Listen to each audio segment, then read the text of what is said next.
A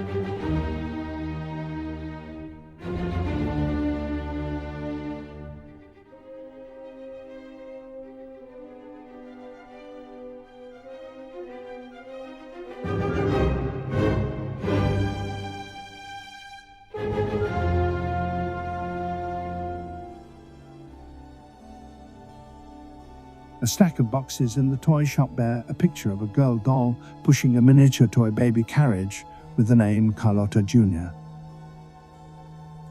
This parallels what happens a moment earlier in the same scene. A girl, Helena, with her hands on the push handle of a baby carriage, reflected in the picture on the box. What does the name Carlotta signify here?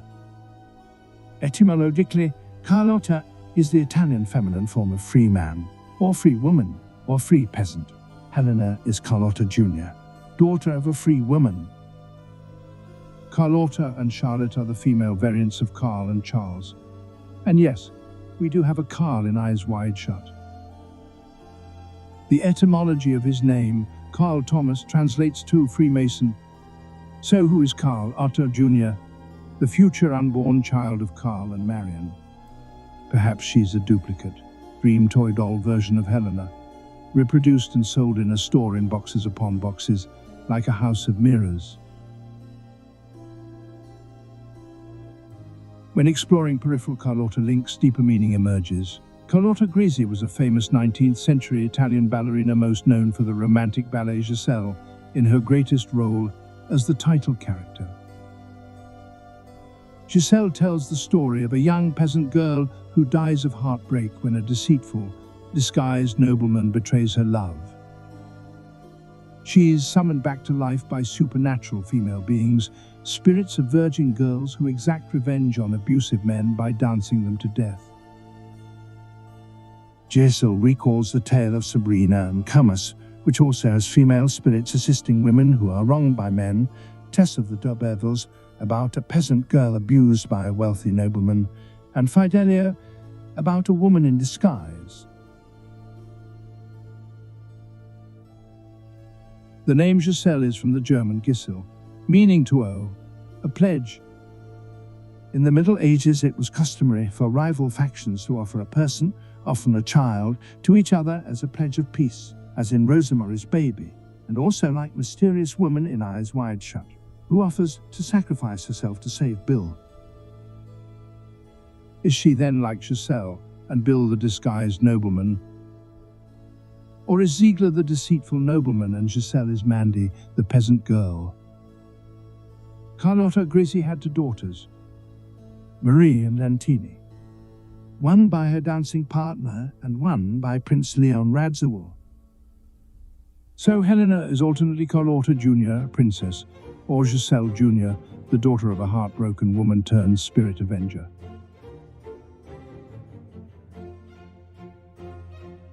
Kubrick knew about things like ballet, Carlotta Grisi and Giselle. His second wife, Ruth Sobotka, was a ballerina, dancer, choreographer, art director and actress. She appeared as the ballerina character Iris in Kubrick's first official feature film Killer's Kiss from 1955, as well as serving as art director, which he did again on Kubrick's next movie The Killing in 1956. Iris is the Greek goddess of the rainbow. Sobotka was the Austrian-born daughter of immigrants. Her mother was a Viennese actress named Gisela, and Kubrick scholars speculate that it was likely Ruth who introduced Stanley to Austrian literature, including Schnitzler's Traum novella. Among numerous credits to her name, Ruth Sobotka appeared in The Nutcracker in 1954 while she and Stanley were together, which Helena mentions at the beginning of Eyes Wide Shut, and as the character Charlotta in a 1962 production of Anton Chekhov's last play, The Cherry Orchard, from 1904. The work dramatizes socio-economic forces in Russia at the turn of the century, including the abolition of serfdom, rise of the middle class, and decline of the aristocracy, and has been described as having a dual nature with alternately tragic and comedic elements. The character Charlotta is a governess like Helena's babysitter Roz, and like Carlotta the girl doll is governess to the baby doll Carlotta Junior in the Toyish Hope.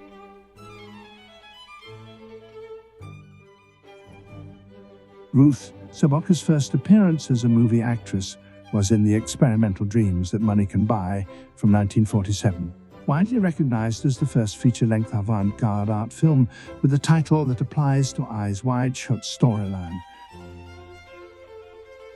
Hans Richter is credited as the movie's producer, co-director, and co-writer, which is comprised of 7 surreal, dream sequence shorts. Each segment was written and directed by a prominent Dadaist or Surrealist artist of the day, including Man Ray, Max Ernst, Marcel Duchamp, and Richter. Dadaism was an early 20th century art movement that employed collage, sound poetry, cut-up writing, and found object art, with links to Cubism, abstract art, and anti-art movements. Dadaists believed in anti-bourgeois protests through art, rejecting capitalist aestheticism, mocking social conventions, and emphasizing the illogical and absurd.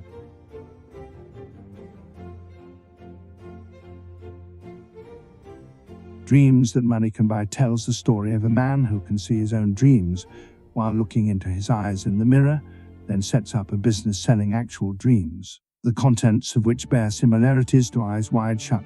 There's a young couple, a blind man, a mask, mirrors, mannequins, toy figurines that come to life, and many close-up shots of eyes. Ruth Sobotka appears as the girl in Man Ray's segment Ruth, Roses and Revolvers. Note the roses in the title in relation to Eyes Wide Shut imagery, and the meta-cinematic use of Ruth the actress and character's name, like Jack Nicholson as Jack and Danny Lloyd as Danny in The Shining. Knowing Kubrick's reputation as a completist and that his second wife acted in Dreams That Money Can Buy, one would assume he saw the movie, and its conceptual parallels to Eyes Wide Shut are no accident. But it goes even further. Stanley Kubrick himself is actually in the film. An uncredited 19-year-old Stanley appears briefly as an extra, visible a few times in an intermittent series of shots from around Dreams That Money Can Buy. He's sitting next to his then-girlfriend and soon-to-be first wife Toba Metz, both of them audience members at a screening of an avant-garde film within the film, in the very scene featuring his future second wife Ruth Sobotka. Stanley and Ruth married in 1955 and divorced in 1957, and she died 10 years later at the age of 41 on June 17, 1967, 3 days before Nicole Kidman was born on June 20, 1967.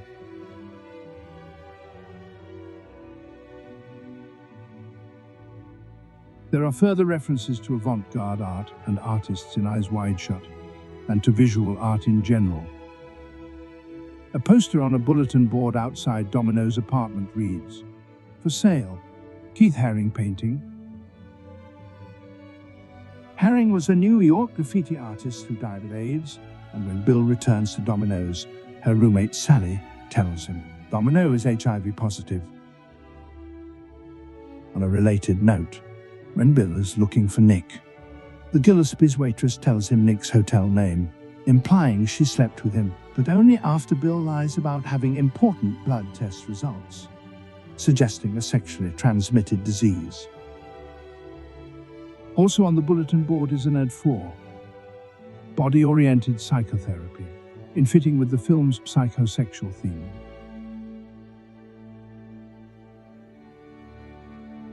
Bill leaves the hospital morgue and walks down a hallway bizarrely adorned with abstract paintings, as if a surrealist art gallery, recalling his apartment hallway likewise filled with colorful paintings by Stanley's wife Christiane. Alice is a former art gallerist, who we see wrapping a Vincent van Gogh art book as a Christmas gift for Bill. At the Nathanson residence, as the housekeeper Rosa moves from one room to the next, a Mark Rothko painting is panned over quickly. Rothko was a Jewish, New York-based abstract artist who, like Van Gogh, died by suicide.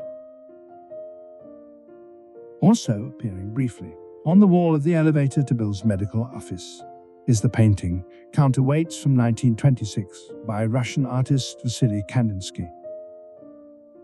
A pioneer of abstract art and expressionism, Kandinsky co-founded the artist network Der Blaue Reiter, the Blue Rider, which included German painter August Mack, whose painting View into a Lane, 1914, hangs in Bill's medical office waiting room.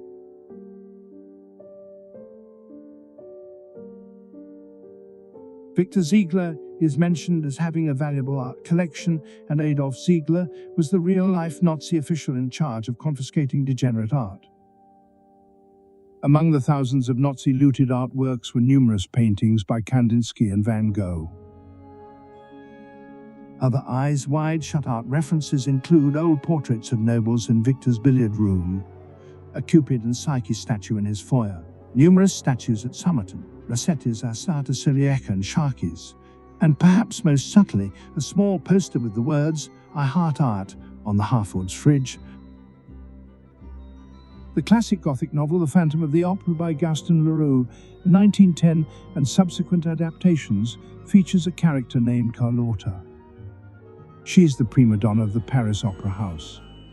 In another story that bears noteworthy similarities to Eyes Wide Shut, the Phantom character would have fit right in unnoticed at the mansion costume party. For starters,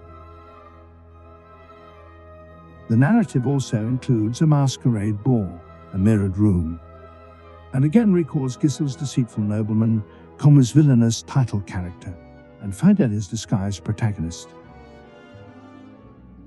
The Phantom of the Opera is a creepy tale about a masked, cloaked figure who is out of place in high society, like Bill, and also identifies with Red Cloak, as the Phantom is usually depicted wearing a red cloak or cape. Kubrick liked ghost stories. Phantoms, as in The Shining. The word phantom links etymologically to fantasy and pantasy. Fantasy, pantasia, phantasma, from Old French, Latin, Greek, meaning sensuous perception, delusive imagination, and or illusion.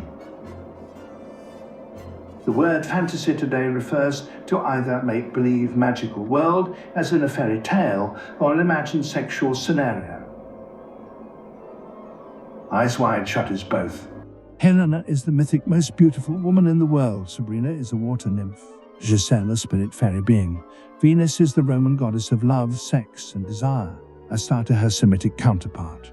The fairy son Cupid, or Eros, is the god of romantic love.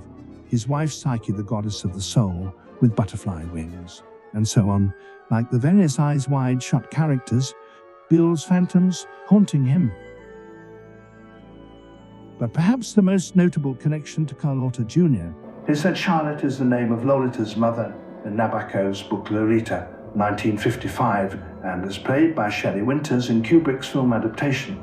So Carlotta Junior is then Lolita, and Lolita is a diminutive of Dolores, which means sorrowful, suffering in Spanish. A sad girl, contrasted by Carlotta, a free woman,